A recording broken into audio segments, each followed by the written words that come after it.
NDA की tsunami ने बिहार में विपक्षी आरजेडी के नेतृत्व वाले महागठबंधन को इस बार के चुनाव में बुरी तरह से धूल चटा दी। 243 सदस्यों वाली विधानसभा चुनाव में एनडीए ने 202 सीटें जीतकर धमाकेदार वापसी की, जबकि प्रदेश की मुख्य विपक्षी पार्टी राष्ट्रीय जनता दल महज 25 सीटों पर ही सिमट कर रह गई, जिसके बाद न सिर्फ पार्टी बल्कि परिवार में भी घमासान छिड़ चुका है।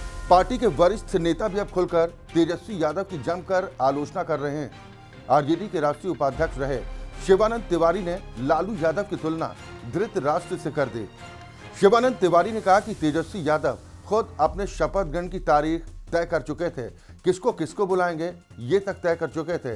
वो ये मानकर चल रहे थे कि उन्हें ही मुख्यमंत्री बनना है और अंतिम दिनों तक वो इस बात को कहते रहे।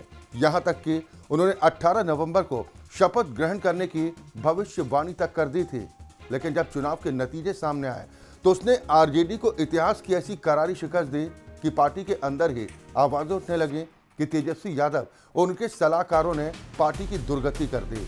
इसके साथ ही साथ रोहिणी प्रकरण को लेकर लालू यादव के करीबी रहे शिवानंद तिवारी ने कहा कि उनके घर में कलह इस बात की गवाह है।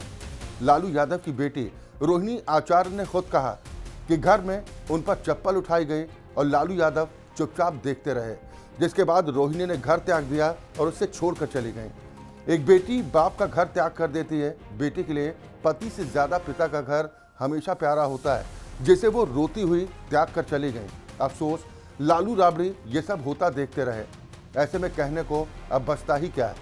बता दें कि शिवानंद तिवारी ने एक चौंकाने वाली फेसबुक पोस्ट के जरिए आरजेडी सुप्रीमो लालू प्रसाद यादव पर तीखा निशाना साधा, साथ ही तेजस्वी यादव की महत्वाकांक्षा पर भी जमकर सवाल खड़े किए।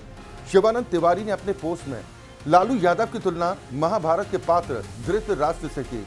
उन्होंने लिखा कि बिहार आंदोलन के दौरान लालू यादव और मैं फुलवारी शरीफ जेल के एक ही कमरे में बंद थे।